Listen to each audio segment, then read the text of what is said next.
Hello students, स्वागत है आप सभी का हमारे इस यूट्यूब चैनल पे जिसका नाम है इजी कैम। इस चैनल पर हम केमिस्ट्री से रिलेटेड सारी जो भी जनरल चीज़ें हैं और डीपली जो भी चीज़ें हैं वो सारी डिस्कस करेंगे। तो सबसे पहले जो कि एक बहुत बड़ा, एक तरह से आप कह सकते हैं बहुत बड़ा डर रहता है स्टूडेंट्स के मन में कि केमिस्ट्री वास्तव में है क्या और क्या क्या चीज़ें हमें इसके अंदर पढ़नी होती हैं। तो सबसे पहले हम देख लेते हैं केमिस्ट्री के बारे में कि केमिस्ट्री है क्या। तो केमिस्ट्री आपके आसपास जो भी चीज़ें हैं वो सभी ज़्यादातर केमिस्ट्री को रिलेट करती हैं, जिनमें हम अगर जनरल डेफिनेशन देखें केमिस्ट्री की तो वो बनती है कि आपके आसपास जो भी मैटर्स हैं, जो भी थिंग्स हैं, उन सभी की डिटेल में स्टडी करना या फिर उनकी जो अलग अलग स्टेट्स हैं उन स्टेट्स के बारे में स्टडी करना, वो किस लॉ के अकॉर्डिंग एक स्टेट से दूसरी स्टेट में जाती हैं, ये सारी चीज़ें हम केमिस्ट्री के अंदर पढ़ते हैं। तो बातें आती हैं केमिस्ट्री की ब्रांचेस की। केमिस्ट्री की मेनली 3 ब्रांचेस हैं।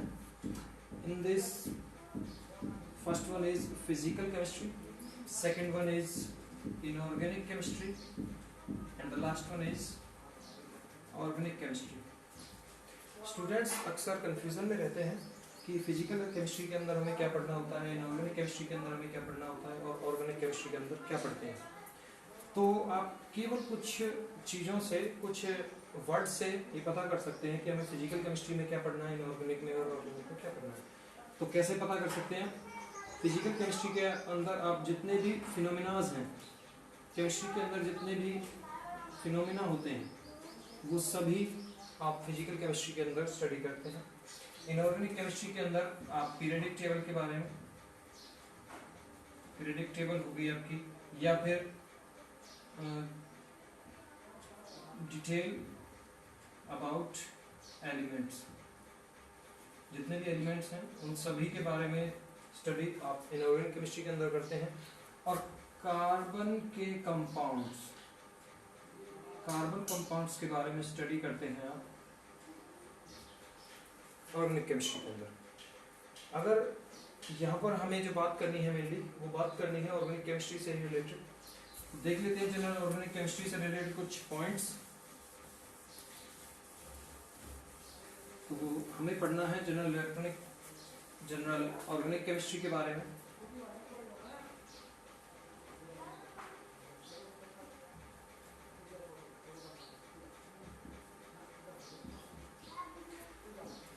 तो ऑर्गेनिक केमिस्ट्री के अंदर first of all we have to study that what are organic compounds.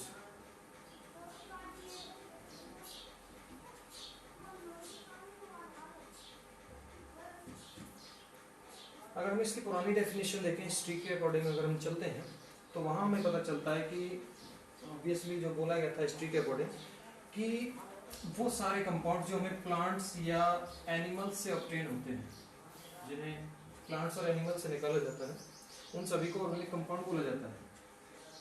लेकिन कुछ चीज़ें जिनमें बात आती है, कुछ ऐसे भी कंपाउंड थे जिन्होंने इस डेफिनेशन को फेल कर दिया था। जैसे कि 1845 में कोल्बे नाम का एक साइंटिस्ट था, उसने कुछ इनऑर्गेनिक कंपाउंड से एसिटिक एसिड, जो कि एक ऑर्गेनिक कंपाउंड है, इसको तैयार किया और उससे पता चला कि प्लांट और एनिमल से ही नहीं, हम कुछ इनऑर्गेनिक कंपाउंड से भी ऑर्गेनिक कंपाउंड्स को बना सकते हैं।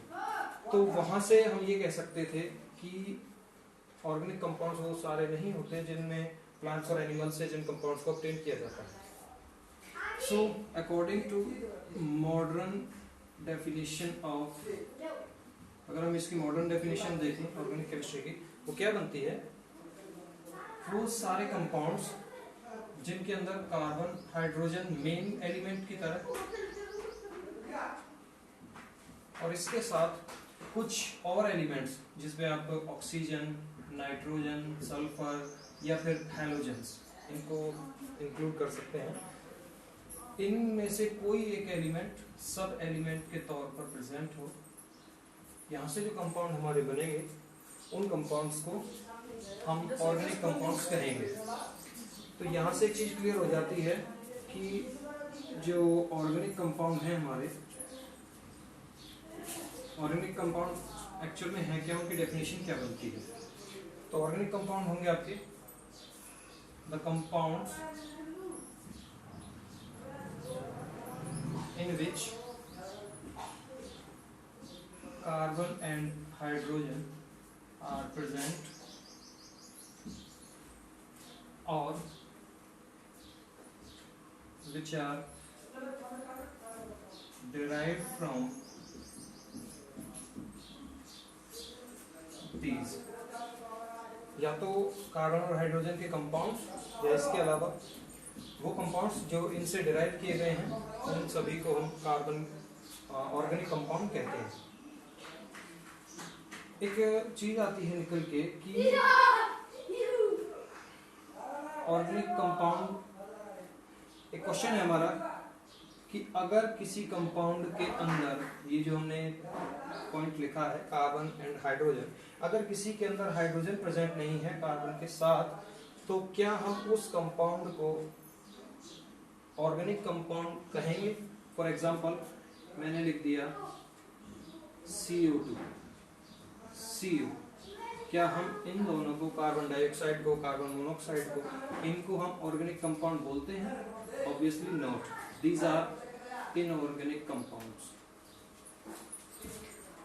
सो अकॉर्डिंग टू देयर डेफिनेशन, अगर हम एक और एग्जांपल देखें CCl4, यहां से हमने एक्चुअल में किया क्या है। CCl4 हमारा एक इनऑर्गेनिक कंपाउंड है।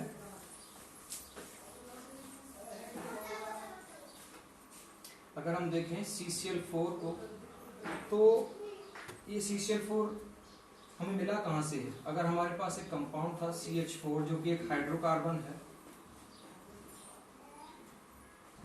अगर हम इसका कराते हैं क्लोरीनेशन 4 टाइम्स Cl2 इसके अंदर अगर हम ऐड कराते हैं, तो इस सिचुएशन में ये कंपाउंड फॉर्म होता है। ये तो जो हमने डेफिनेशन लिखी थी, जो डेफिनेशन हमने आपको बताई है कि या तो हाइड्रोकार्बन या फिर उनसे डिराइव किए गए कुछ कंपाउंड्स, उनको आप ऑर्गेनिक कंपाउंड की कैटेगरी में रखते हैं। So CCl4 is an organic compound. Next question is what are hydrocarbons. Hydrocarbons क्या होते हैं।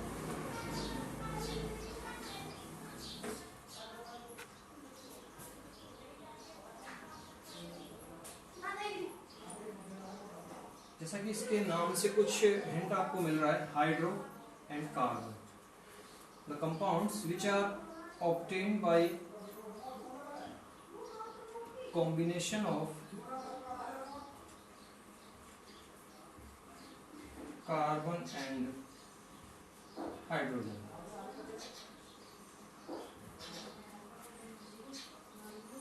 तो वो सारे कंपाउंड्स जिनके अंदर कार्बन और हाइड्रोजन आपको देखने को मिलेगा, उन सभी कंपाउंड्स को हम हाइड्रोकार्बन्स कहते हैं। तो हाइड्रोकार्बन्स आपके जो होते हैं वो दो तरह के रहते हैं। First one is saturated hydrocarbon and another one is unsaturated hydrocarbon. कैसे पता चलेगा कोई भी सैचुरेटेड है या अनसैचुरेटेड है। आपने 10th क्लास के अंदर बॉन्ड्स के बारे में पढ़ा था कि कार्बन 3 तरह से बॉन्ड फॉर्म करता है, सिंगल बॉन्ड, डबल बॉन्ड और ट्रिपल बॉन्ड। 3 तरह से बॉन्ड फॉर्म करने की टेंडेंसी कार्बन की होती है, single bond, double bond and triple bond. तो वहां से आपको पता चलता है कि अगर कार्बन कार्बन के बीच में सिंगल बॉन्ड प्रेजेंट है, तो उन हाइड्रोकार्बन्स को सैचुरेटेड हाइड्रोकार्बन्स की कैटेगरी में रखा जाता है। इसके अलावा if there is presence of double or triple bond, the hydrocarbon must be unsaturated.